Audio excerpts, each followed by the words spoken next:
Es el edificio de oficinas más grande del mundo. La guerra es su actividad diaria. Estamos en guerra.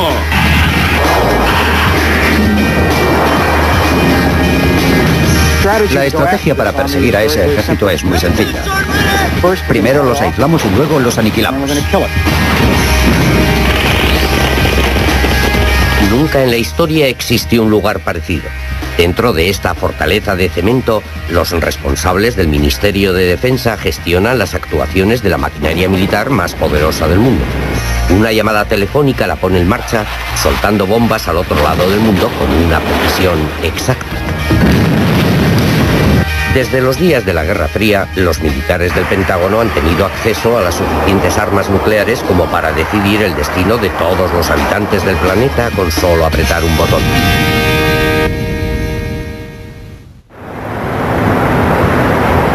Se mire por donde se mire y se compare con lo que se compare, el Pentágono es apabullante.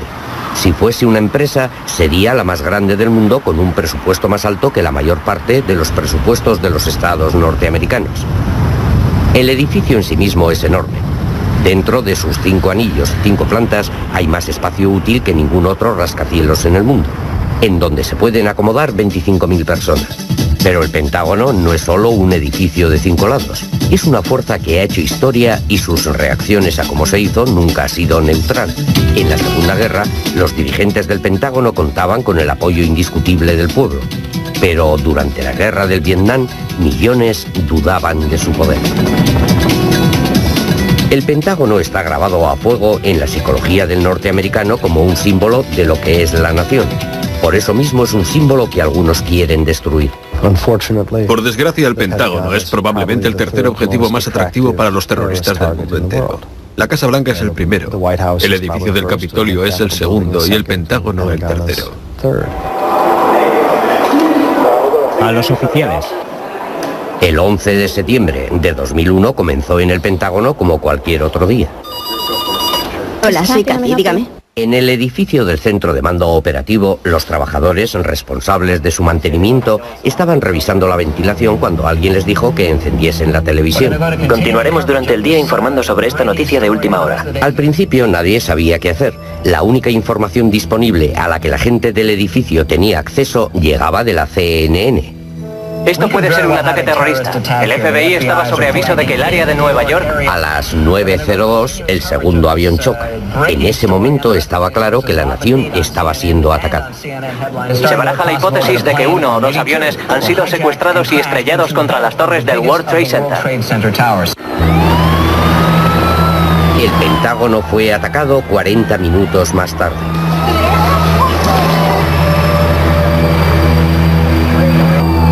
El vuelo 77 de American Airlines apareció volando bajo y erráticamente, rozando las farolas y apenas un poco por encima de los coches de la autopista enfrente del Pentágono.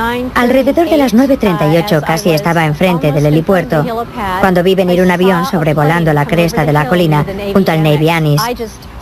Paré el coche, abrí la puerta, dejé las llaves puestas y me puse a correr sin dar crédito a lo que veía. El motor estaba a unos 2 metros del suelo, viniendo directamente hacia mí mientras yo estaba boca abajo en tierra. Vi el avión pasarme por encima y las farolas caían a ambos lados de donde me encontraba. Los 2 motores del avión, que colgaban bajo las alas, casi chocaron contra el Pentágono y luego, después de eso, se formó una bola de fuego y recuerdo que la sección de la cola desapareció en esa bola de fuego.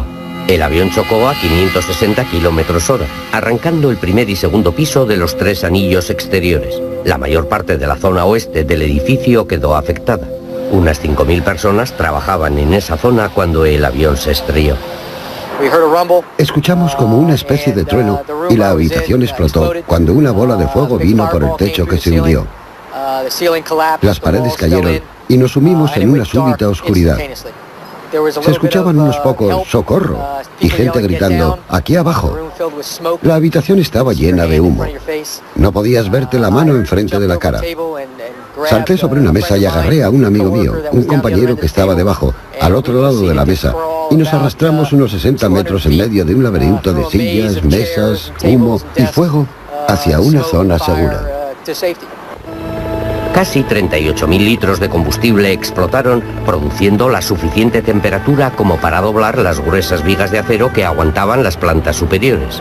La estructura próxima al impacto podía venirse abajo. La pregunta era cuándo. Existía otro problema.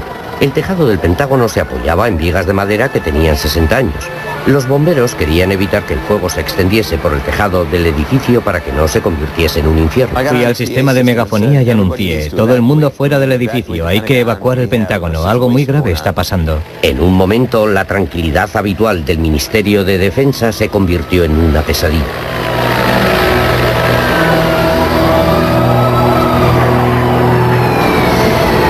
Recuerdo algo en particular. Un policía con perro tenía una mujer y me dijo: tengo una mujer en el suelo y su cara todavía está ardiendo. Hola, soy Kathy, dígame. Las llamadas desesperadas de los heridos inundaron el centro de operaciones. Sí. Entraban llamadas que nos informaban de gente atrapada en algunos pisos, de fuego, de una explosión. La gente no sabía qué estaba ocurriendo. En medio del caos apareció otra grave preocupación. El avión había dañado algunas cañerías claves del edificio y la presión del agua caía.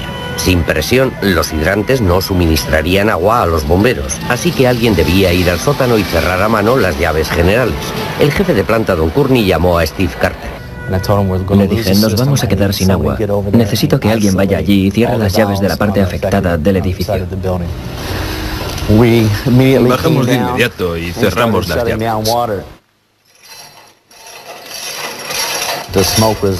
El humo era muy denso. Dennis Smith y yo llevábamos solo una linterna para saber por dónde íbamos y qué llaves teníamos que cerrar.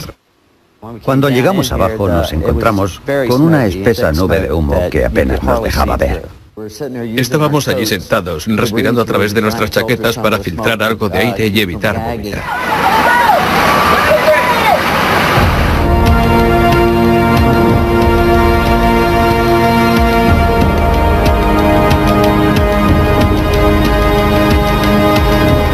En un momento el tiempo se congeló. Personas que hacía un momento vivían estaban ahora tan machacadas que era difícil reconocerlas. El edificio comenzó a retumbar 35 minutos después hasta que con un estruendo una sección muy grande del Pentágono se vino abajo convertida en un amasijo de escombros.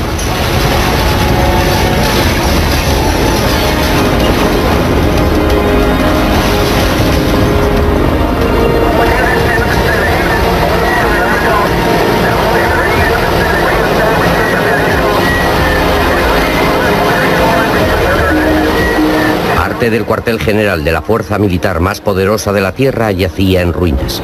Los equipos de salvamento llegaron a la escena sin estar seguros de lo que se iban a encontrar. Peinaron el edificio sistemáticamente, marcando los lugares donde habían estado y los cuerpos que encontraban a su paso. Mi oficina se encontraba donde el avión se estrelló. De mi unidad murieron 24. En mi oficina, donde yo habitualmente solía estar, había 13 personas. Todas murieron. Una de ellas podría haber sido yo si hubiese estado sentado en mi despacho. Ese día vivirá conmigo para siempre. Quiero decir que si ese avión hubiese entrado en un ángulo solo un poco diferente, no estaría aquí. En total murieron 125 personas ese día en el Pentágono. Algunos departamentos casi fueron borrados. El aparato penetró los dos anillos externos y parte del tercero. Por suerte, impactó en una parte del edificio que había sido reconstruida y reforzada, lo que explica que casi 4.000 personas en aquel área escapasen con vida.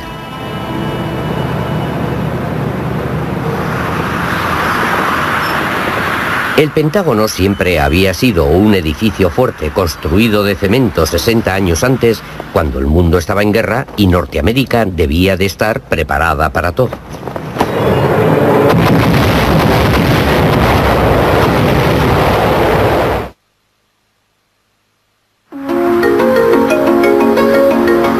Como construcción no tiene equivalente en el mundo. El diseño es único. Sus 5 caras, sus 5 anillos y 5 plantas lo hacen el edificio federal más peculiar del país.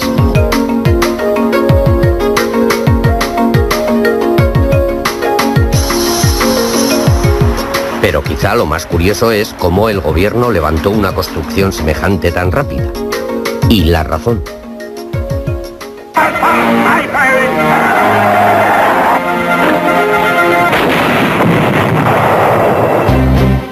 En el verano de 1941, Europa estaba sumida en una guerra y parecía que el resto del mundo pronto correría la misma suerte. Los Estados Unidos temían que ellos mismos lucharían en varios frentes. El país debía prepararse. En Washington, el Ministerio de Defensa se desperdigaba en varias oficinas en varios puntos de la ciudad. Aunque se había construido un nuevo cuartel general, los militares se dieron cuenta que se les quedaba pequeño un mes después del traslado. Presentaron el problema al general Bree Somerville, en aquel entonces jefe de construcción del Ministerio de Defensa. Un jueves 17 de julio convocó a sus ayudantes y les ordenó diseñar un edificio con aire acondicionado y a prueba de fuego lo bastante grande como para acoger a 40.000 empleados. Les dijo que lo quería en su mesa ese mismo lunes. La mañana del lunes siguiente, después de haber trabajado sin descanso, incluido el fin de semana, los planos, como hoy lo conocemos, increíblemente estaban hechos. En 3 días habían diseñado completamente un nuevo cuartel general para el Ministerio de Guerra con todo lo que se les había pedido. Y lo más importante de todo, era gigantesco.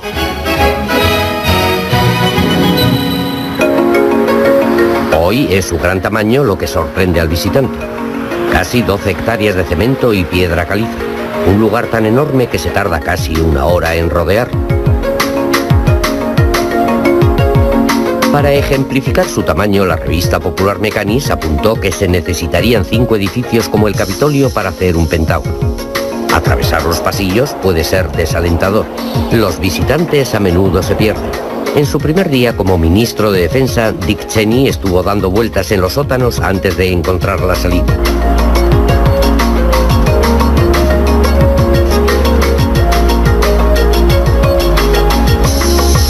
Para ayudar a los visitantes y a los ministros de defensa a no perderse en el laberinto de corredores, los diseñadores discurrieron un sencillo sistema alfanumérico.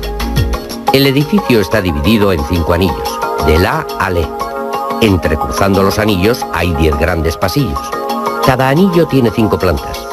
Para regresar a la oficina del ministro, todo lo que Dick Cheney necesita saber es la dirección 3E880. Es decir, tercera planta del anillo E, pasillo 8 y la oficina 80ª del anillo.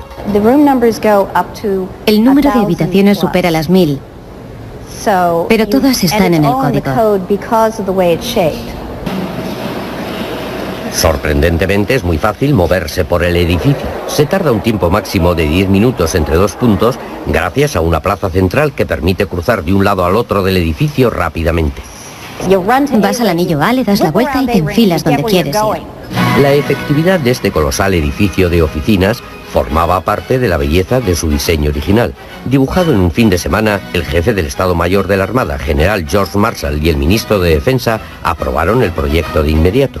El jueves, solo 5 días después de que el edificio hubiese sido concebido, los arquitectos del ejército presentaron la propuesta oficialmente al Congreso. Cuando Franklin Roosevelt vio los planos, pensó en la seguridad y le preocupó que un edificio tan abierto fuese vulnerable a los bombarderos. Preguntó si no debiera construirse sin ventanas. Cuando el ministro de Defensa oyó aquello, escribió que era una idea extravagante y juró que él jamás trabajaría en un edificio sin ventanas. Expertos en balística dijeron al presidente que en caso de un bombardeo, un edificio con ventanas era más seguro, porque al romperse abriría salidas. En cambio, si se cierra a cal y canto, se puede hundir con todos dentro. Las ventanas se dejaron y un jueves el presidente aprobó el proyecto. Seguidamente el Congreso lo aprobó. El gobierno de los Estados Unidos había decidido construir el edificio de oficinas más grande del mundo a un costo de 35 millones de euros, que se situaría justo en el medio de una llanura junto al río Potomac. En poco menos de 2 meses, con una celeridad desconocida en Washington D.C., el Pentágono se había dibujado. Se habían presupuestado los fondos necesarios y se encontró una ubicación. Nunca antes o después ningún otro gran edificio federal se aprobó en tan poco tiempo. Los contratos de construcción se firmaron y las cuadrillas de obreros empezaron a trabajar el mismo día. Estamos hablando del 11 de septiembre de 1941. Entonces, como en el 2001, la posibilidad de un ataque en suelo norteamericano parecía remota. El ejército estaba alerta, pero nada les había preparado para lo que se les vino encima. 2 meses y medio después del comienzo de las obras, los japoneses bombardearon Pearl Harbor.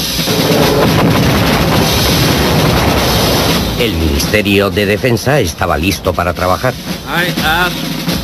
He pedido al Congreso que declare el estado de guerra entre los Estados Unidos y el Imperio japonés.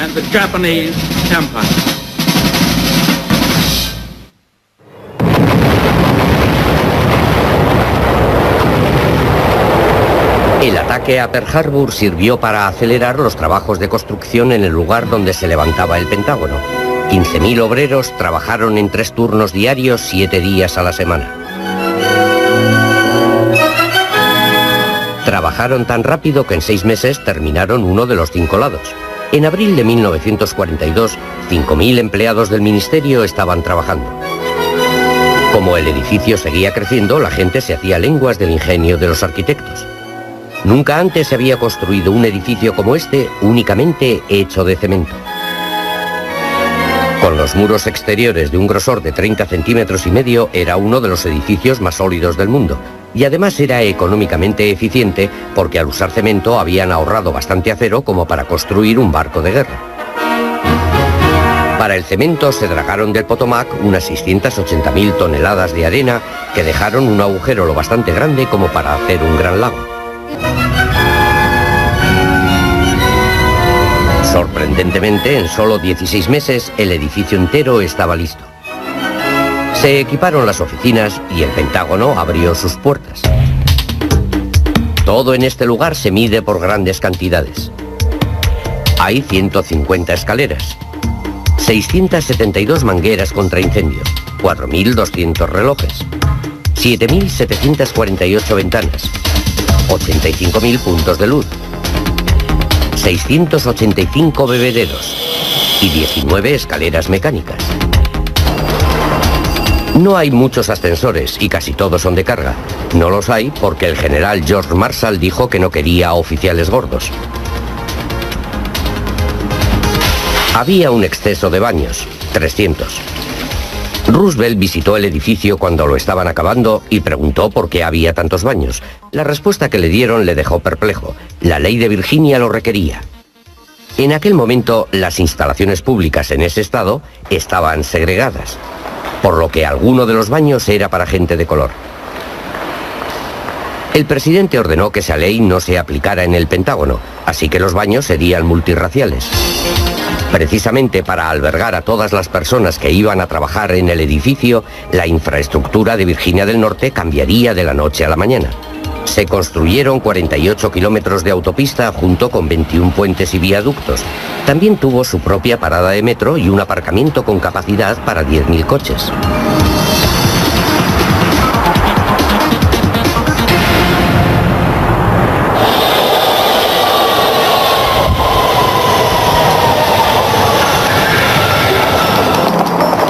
Cada día trabajan en estas oficinas 25.000 personas. Muchas no duermen en casa porque nunca cierran. El Pentágono siempre ha sido un imán para gente brillante y ambiciosa que desea contribuir a la seguridad nacional. Algunos de los personajes más poderosos del mundo tienen el despacho en este edificio. Pero en el edificio no todos intervienen directamente en la seguridad nacional. Hay una plantilla militar que se ocupa de mantener y vigilar el funcionamiento del complejo.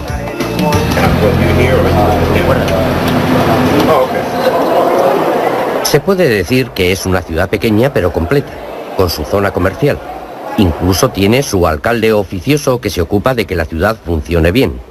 Doc Cook lleva trabajando aquí desde 1957. Muchas veces me han preguntado cuál es la parte más complicada de mi gestión y siempre contesto que el aparcamiento. Ninguna se le parece. Y como cualquier otra ciudad, se palpa la energía que responde a cada crisis. Solo que aquí la respuesta se televisa. La estrategia para perseguir a ese ejército es sencilla. David Martin, CBS News. Trent Francis, NBC News. Bob Selnick, ABC News en el Pentágono. El edificio más conocido es quizá la habitación secreta donde las crisis internacionales son gestionadas. Oficialmente se llama Centro Nacional de Mando Militar. El público la conoce como The War Room. También hay misteriosas oficinas dispersas por todo el Pentágono. Sí, tenemos las SCIF, es decir, las instalaciones con información protegida. Lo que hay dentro es secreto, pero la gente que necesita usarla sabe dónde están situadas. La mayor parte de los más de 23 kilómetros de pasillos son iguales, pero también encontramos zonas preferenciales con madera en las paredes, pinturas con marcos dorados y suelos pulidos. Las mejores oficinas se localizan en el anillo E, en la zona interior del edificio. De estas, las más codiciadas son las del lado este, desde donde las vistas son sencillamente espectaculares. Desde aquí, los generales y almirantes ven la cúpula del Capitolio, el monumento a Washington y el horizonte. En la segunda planta tenemos las oficinas principales de la Junta de Jefes de Estado Mayor. En la tercera, la oficina del Ministro de Defensa. Un edificio de oficinas tan grande obligatoriamente debía ser caro. En 1941, el Congreso aprobó un presupuesto de 35 millones de euros. Pero cuando el edificio se terminó, ese presupuesto subió a 85 millones, aunque después de Pearl Harbor el dinero importaba poco. Lo importante era ganar la guerra y el Pentágono colaboró a ello.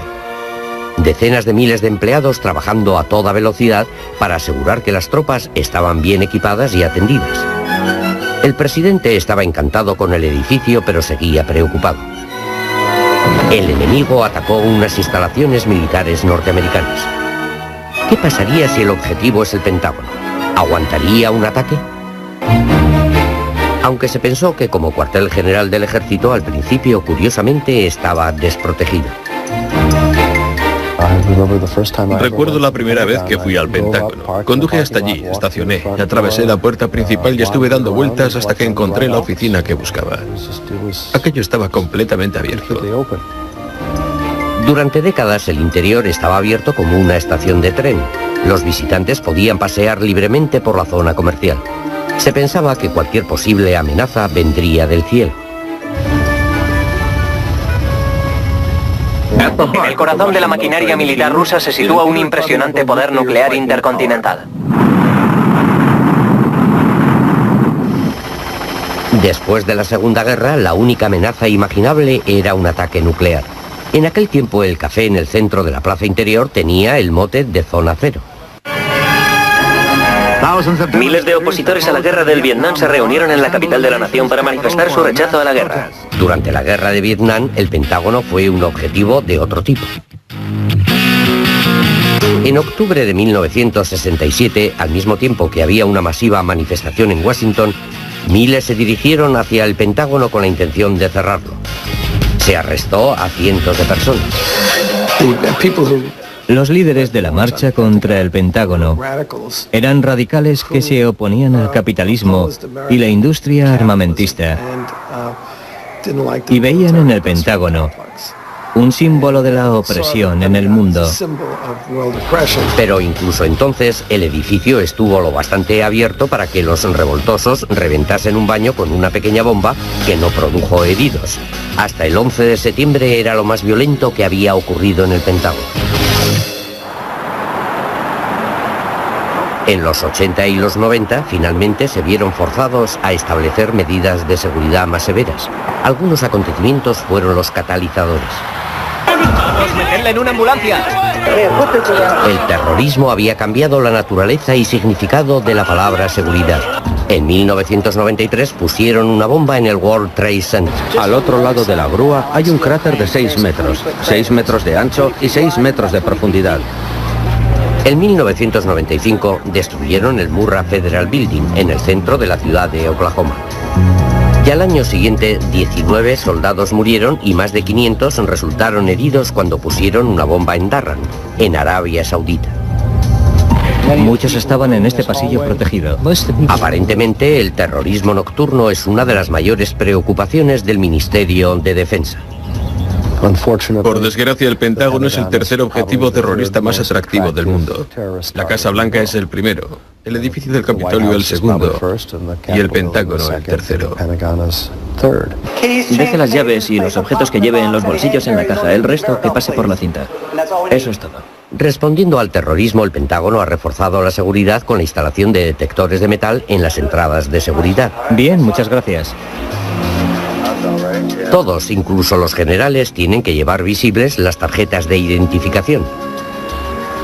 Se hicieron aceras para mantener a la gente fuera del perímetro del Pentágono.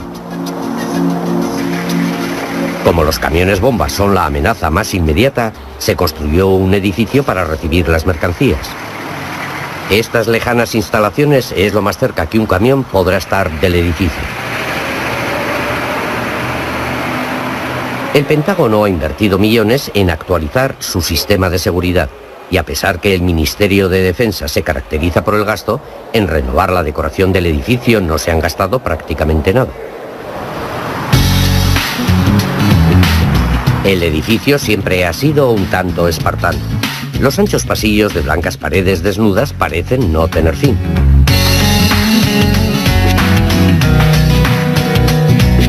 El diseño del Pentágono fue eficiente y económico para que el Senado aprobase su construcción en una época, la de la Segunda Guerra, en la que los recursos eran escasos. Nadie quería que los políticos que lo visitaban calificasen el complejo de extravagante. El dinero siempre se utilizó en la parte más importante del negocio, mantener al ejército a la vanguardia. En los 70, durante su primer mandato como ministro de Defensa, Donald Rumsfeld estaba preocupado sobre el efecto de la guerra del Vietnam sobre la moral de la tropa. Así que decoró los aburridos pasillos del Pentágono con recuerdos de los héroes del pasado como Omar Bradley. Incluso buscaron un lugar para colocar una fotografía de Marilyn Monroe en una visita a las tropas. Pero a medida que la estética mejoraba, el propio edificio declinaba físicamente. El viejo Pentágono está en un estado terrible porque han pasado 60 años sin una reforma significativa. Esto que ves aquí es material aislante podrido. Cuando el sistema eléctrico se diseñó, casi no había máquinas de escribir. El cableado eléctrico quedó obsoleto a los pocos años de uso. El sistema de comunicación, una vez a la vanguardia, ahora pertenece al museo. Los primeros ordenadores se instalaron en 1960, lo que produjo la primera sobrecarga eléctrica del cableado. Pero desde entonces las cosas no han cambiado mucho. En un día normal en el Pentágono la corriente se va 30 veces. Y en un día frío como hoy, en el que todo el mundo enciende su calefacción, porque el día es muy frío, se irá muchas veces más. Las calderas se rompieron, las tuberías y cañerías se oxidaron y goteaban. Material que se fabricó para que durase 30 años, se usó más de 50. Un edificio de oficinas se renueva como término medio cada 35 años, pero aquí casi hemos doblado ese plazo. No cumplimos ninguno de los reglamentos oficiales de instalaciones. Por ejemplo, la última vez que cumplimos el reglamento de instalaciones eléctricas fue en 1953. En la época de su construcción nadie esperaba que se siguiese usando como cuartel general por mucho tiempo, porque después de las otras guerras, Norteamérica se había desmovilizado. Cuando los críticos le preguntaron a Roosevelt qué sería del Pentágono después de la guerra, respondió que lo utilizarían como archivo documental. El edificio de oficinas más grande del mundo parecía destinado a ser el archivo más grande del mundo, pero eso no estaba escrito. Después de la guerra, a diferencia de lo ocurrido en la Primera Guerra, Norteamérica no se desmovilizó. El Pentágono siguió abierto para ayudar a la reconstrucción de Europa, crear la OTAN y defender el mundo libre de los comunistas. Pero el lugar solo serviría en el siglo XXI si se sometía a cambios drásticos.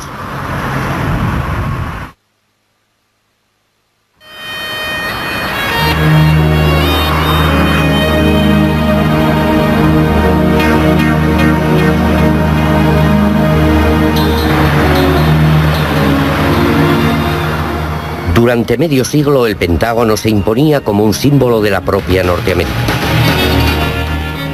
Desde aquí el ejército había salido para rescatar al mundo de las manos de Hitler, del comunismo y de Saddam Hussein.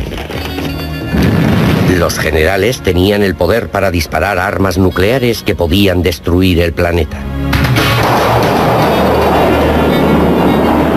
Nadie en la historia de la humanidad había tenido tanto poder como la gente de este edificio. Pero en los 90 el Pentágono literalmente se vino abajo. Las instalaciones eran una ruina. Los cables, la fontanería, las comunicaciones, la calefacción y el aire acondicionado. Había que reemplazar absolutamente todo. Años de abandono pasaban factura y las cosas iban de mal en peor. Las ratas eran así, grandes como perros. Aunque su estado era lo bastante lamentable como para aconsejar destruirlo y levantar uno nuevo, eso jamás se consideró porque el Pentágono es un monumento nacional demasiado importante. Así que a comienzos de los 90, el Congreso aprobó un proyecto de renovación total. La consigna era destruir todo lo que no fuese cemento. Desnudaron el Pentágono hasta dejarlo en el esqueleto y comenzaron de nuevo. Aquello era más que una reforma. El ministro de Defensa decidió que había llegado el momento de añadir refuerzos extras al edificio entero. Se tomó la decisión después del ataque terrorista en Arabia Saudita. Cuando los expertos del Pentágono analizaron los restos de la explosión de Khobar Tower en 1996, concluyeron que mucha gente había muerto porque las ventanas explotaron, lanzando cuchillos de cristal en todas las direcciones. Se colocaron nuevas ventanas de cristal térmico que no se rompe. Cada hoja tiene un poquito más de 5 centímetros de espesor y pesa más de 1 tonelada. Se instalarían en el Pentágono al precio de 10.000 euros la ventana. Cuando calcularon la resistencia de las ventanas, descubrieron que eran más fuertes que los muros de cemento. Para compensar, se reforzaron los muros interiores vertical y horizontalmente con vigas de acero macizas de 15,24 por 15,24 centímetros. De esta manera, el cristal de las ventanas y el acero de las vigas reforzarían la envoltura exterior del edificio. Pero todavía se podía hacer más. Como remate, añadimos un tejido de tipo Kevlar entre las vigas y las ventanas para cubrir las áreas de mampostería que de esta forma quedaron bloqueadas. Los trozos de mampostería son armas letales, por lo que queríamos que no se convirtiesen en proyectiles. Eso se conseguía con ese tejido que las sujetaría, absorbiendo la energía para que cayesen inofensivas en el suelo. Para asegurarse de que los materiales eran seguros, unos ingenieros del Cuerpo de Ingenieros del Ejército comprobó la resistencia de las ventanas y muros en el caso de una explosión. Junto con los ingenieros expusimos aquel modelo de ventana a una explosión para saber si se comportaba según se diseñó. Por supuesto, no puedo decir qué modelo era y la potencia de la explosión a la que la sometimos.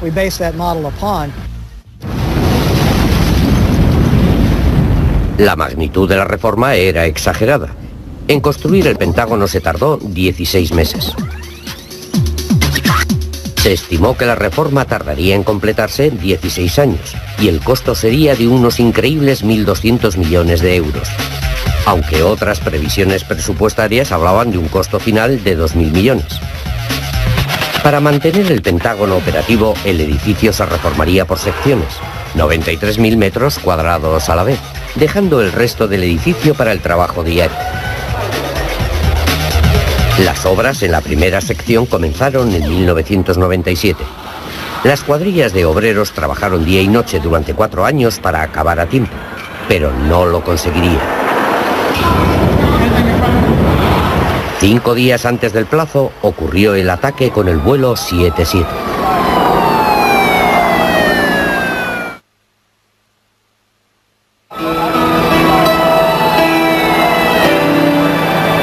El avión penetró los 2 primeros anillos y dañó severamente el tercero. Cerca de 5.000 personas, entre militares, administrativos y obreros, trabajaban en el área. Si hay algo que podamos agradecer de ese día es que el aparato impactó en la zona renovada.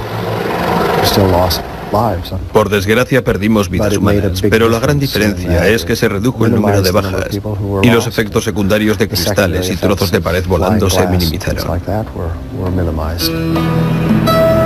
Gracias a las nuevas vigas de acero, las plantas encima del lugar del impacto, la tercera, cuarta y quinta, aguantaron 35 minutos, permitiendo que mucha gente escapase con vida. La instalación del Kevlar para sujetar los cascotes había costado millones de más y había sido una decisión controvertida, pero no cabe duda que salvó muchas vidas, incluida la del comandante de la Marina, Karl von Dusen. Estaba de pie como ahora, a medio metro más o menos de la ventana. Solo vi el resplandor por el rabillo del ojo y lo siguiente que supe es que, por suerte para mí, caí a cierta distancia de la ventana. Lo que aún no sé es cómo ocurrió. Los militares temieron que el fuego se extendiese por el edificio entero a través del viejo techo de madera, pero el recién instalado sistema de aspersores ayudó a mantener el resto del Pentágono a salvo. Semanas después del ataque, se comprobó que la sección había sido más severamente dañada de lo que se pensó en un principio. Tuvieron que retirar un gigantesco trozo del edificio. Había que reconstruir la sección. El proceso se inició 5 semanas después del ataque. Los mismos trabajadores que hicieron la reforma volvieron al trabajo. Todo lo que estoy pintando ahora lo pinté hace 6 meses. Es curioso cómo es la vida. Te metes en un proyecto. ¿No hicimos ya esto? Quiero decir que lo hicimos una vez, ¿no fue así?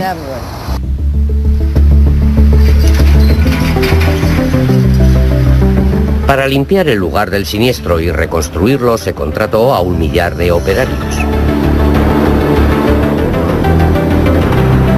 Carpinteros, ingenieros y arquitectos trabajaron en un área oficiosamente aislada, la Fénix.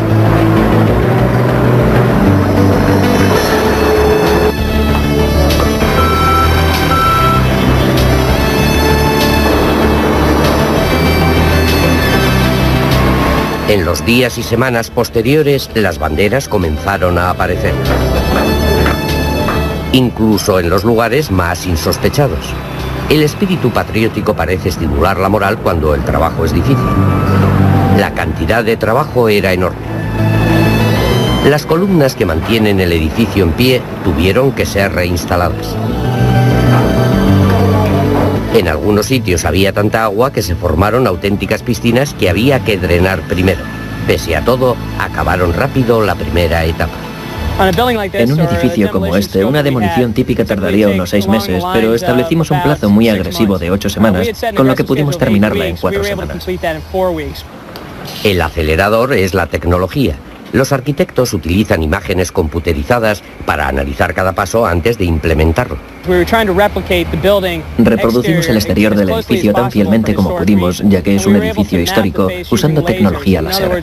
En otras palabras, escaneamos la fachada y una vez hecho, pusimos los datos en un ordenador para recrear una imagen tridimensional, con lo que conseguíamos diferentes perspectivas. La reforma del Pentágono fue un proceso continuo de aprendizaje. Y una de las cosas que aprendimos muy rápido fue que teníamos que mejorar la forma de funcionar. Normalmente una gran reforma requiere planos arquitectónicos antes de contratar el trabajo, pero en este caso las especificaciones para uno solo de los lados tendría 3.500 páginas. Para maximizar la eficiencia, los responsables se concentraban en desglosar el problema. Si alguien quiere reformar la cocina de su casa, no llama al operario y le dice: quiero 7 Luminex de 220 vatios, así que dame algunos números de modelos. La gente no habla de esa manera. La persona en cuestión se reunirá con el operario en la cocina y le dirá: mira, esto es lo que quiero, incluidas unas luces muy luminosas. Esa es la manera en la que la gente se dirige al contratista, y este se va y vuelve con un proyecto que reúna los requisitos. Así que nos dijimos: ¿por qué no hacemos lo mismo con el Pentágono? El nuevo sistema se reveló más sencillo. Esa manera de funcionar, 16 páginas en vez de 3.500. La nueva visión comenzó a dar frutos. Antes de terminar con el lado 1, se buscó otro constructor para empezar con la reforma del lado número 2. La tarea de reacondicionamiento de las viejas secciones del Pentágono era también peligrosa y complicada. Para levantar el edificio con los requisitos medioambientales modernos, había que retirar camiones llenos de contaminantes como mercurio, amianto y otros materiales peligrosos. Esto es amianto completamente podrido. ¿Y si lo tocas? Sí, se deshace. Claro. Una de las obras más importantes fue la construcción de un cuarto de calderas para climatizar un espacio de oficina de más de medio millón de metros cuadrados. Un centro de control con tecnología punta permite, con pocos empleados, mantener un perfecto equilibrio de frío y calor en todas las nuevas áreas del edificio. El nuevo sistema eléctrico significa que las bombillas no empalidecerán cuando se encienda un ordenador. Los fusibles no se fundirán porque se sustituyeron por otros más modernos. Y quizá lo que a la gente que trabaja en estas zonas más le ha gustado es que alguien se encargó de las ratas. Pues bien, pese a todo esto, lo más importante no se contrató fuera. Después del 11 de septiembre, el Pentágono hizo fuertes cambios a la seguridad del edificio.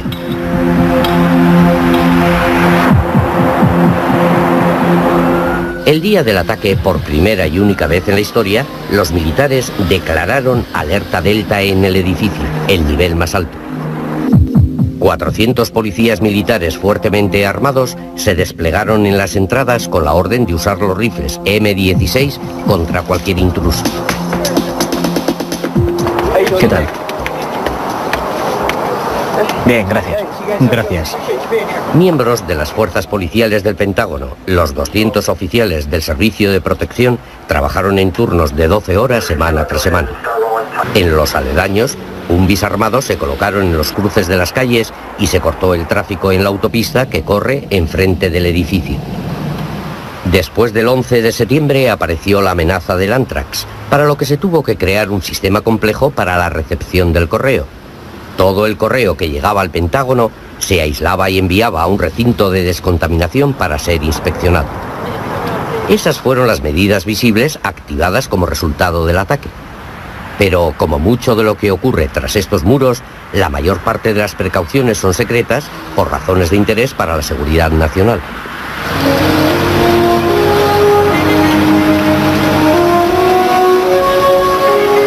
Lentamente un Pentágono nuevo se levanta a las orillas del Potomac. A simple vista parece igual que el antiguo. Pero en el interior no es así.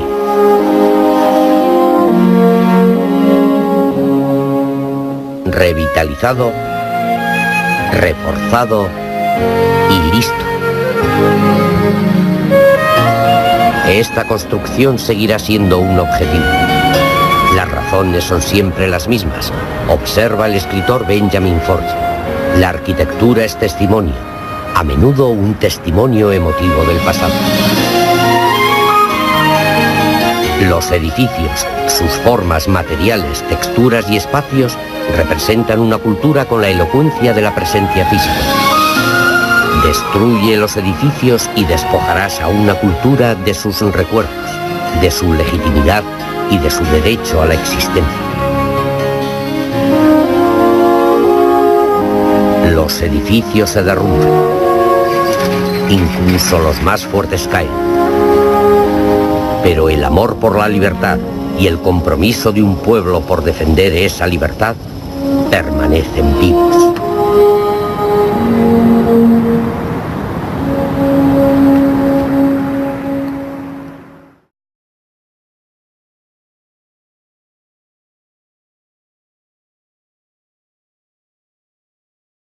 Produciendo la suficiente temperatura como para doblar las gruesas vigas de acero que aguantaban las plantas superiores. La estructura próxima al impacto podía venirse abajo. La pregunta era cuándo. Existía otro problema. El tejado del Pentágono se apoyaba en vigas de madera que tenían 60 años. Los bomberos querían evitar que el fuego se extendiese por el tejado del edificio para que no se convirtiese en un infierno. Fui al sistema de megafonía y anuncié: todo el mundo fuera del edificio, hay que evacuar el Pentágono, algo muy grave está pasando. En un momento, la tranquilidad habitual del Ministerio de Defensa se convirtió en una pesadilla.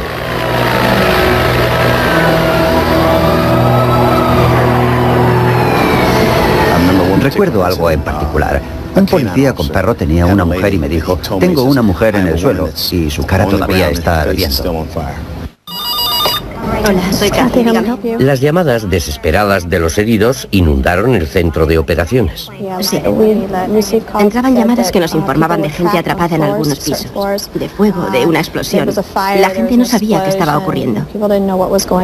En medio del caos apareció otra grave preocupación. El avión había dañado algunas cañerías claves del edificio y la presión del agua caía. Sin presión, les dijo que encendiesen la televisión.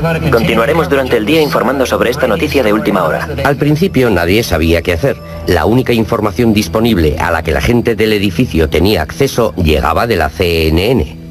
Esto puede ser un ataque terrorista. El FBI estaba sobre aviso de que el área de Nueva York... A las 9:02, el segundo avión choca. En ese momento estaba claro que la nación estaba siendo atacada. Se baraja la hipótesis de que uno o dos aviones han sido secuestrados y estrellados contra las torres del World Trade Center. El Pentágono fue atacado 40 minutos más tarde.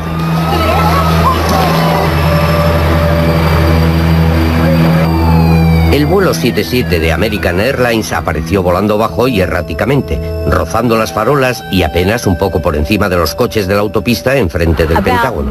Alrededor de las 9:38 casi estaba enfrente del helipuerto, cuando vi venir un avión sobrevolando la cresta de la colina junto al Navy Annis. Paré el coche, abrí la puerta, dejé las llaves puestas y me puse a correr sin dar crédito a lo que veía. El motor estaba a unos 2 metros del suelo, viniendo directamente hacia mí mientras yo estaba boca abajo en tierra. Mayor parte de los presupuestos de los estados norteamericanos.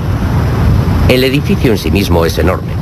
Dentro de sus 5 anillos, 5 plantas, hay más espacio útil que ningún otro rascacielos en el mundo, en donde se pueden acomodar 25.000 personas. Pero el Pentágono no es solo un edificio de 5 lados. Es una fuerza que ha hecho historia y sus reacciones a cómo se hizo nunca ha sido neutral. En la Segunda Guerra, los dirigentes del Pentágono contaban con el apoyo indiscutible del pueblo. Pero durante la Guerra del Vietnam, millones dudaban de su poder. El Pentágono está grabado a fuego en la psicología del norteamericano como un símbolo de lo que es la nación. Por eso mismo es un símbolo que algunos quieren destruir. Por desgracia, el Pentágono es probablemente el tercer objetivo más atractivo para los terroristas del mundo entero. La Casa Blanca es el primero, el edificio del Capitolio es el segundo y el Pentágono el tercero. A los oficiales. El 11 de septiembre de 2001 comenzó en el Pentágono como cualquier otro día. Hola, soy Kathy, dígame. En el edificio del centro de mando operativo, los trabajadores responsables de su mantenimiento estaban revisando la ventilación cuando alguien... Vi el avión pasarme por encima y las farolas caían a ambos lados de donde me encontraba. Los 2 motores del avión, que colgaban bajo las alas, casi chocaron contra el Pentágono y luego, después de eso, se formó una bola de fuego y recuerdo que la sección de la cola desapareció en esa bola de fuego. El avión chocó a 560 km/h, arrancando el primer y segundo piso de los 3 anillos exteriores. La mayor parte de la zona oeste del edificio quedó afectada. Unas 5.000 personas trabajaban en esa zona cuando el avión se estrelló. Escuchamos como una especie de trueno y la habitación explotó cuando una bola de fuego vino por el techo que se hundió. Las paredes cayeron y nos sumimos en una súbita oscuridad. Se escuchaban unos pocos ¡socorro! Y gente gritando ¡aquí abajo! La habitación estaba llena de humo. No podías verte la mano enfrente de la cara. Salté sobre una mesa y agarré a un amigo mío, un compañero que estaba debajo, al otro lado de la mesa, y nos arrastramos unos 60 metros en medio de un laberinto de sillas, mesas, humo y fuego hacia una zona segura. Casi 38.000 litros de combustible explotaron.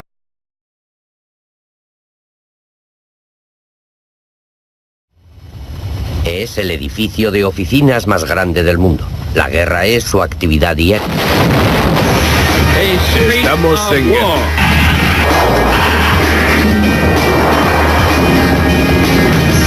La estrategia para perseguir a ese ejército es muy sencilla. Primero los aislamos y luego los aniquilamos. Nunca en la historia existió un lugar parecido. Dentro de esta fortaleza de cemento, los responsables del Ministerio de Defensa gestionan las actuaciones de la maquinaria militar más poderosa del mundo.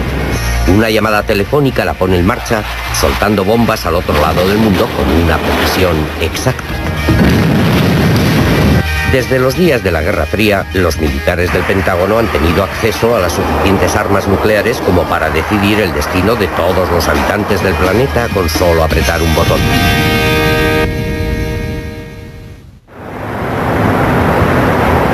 Se mire por donde se mire y se compare con lo que se compare, el Pentágono es apabullante. Si fuese una empresa, sería la más grande del mundo con un presupuesto más alto que la mayoría.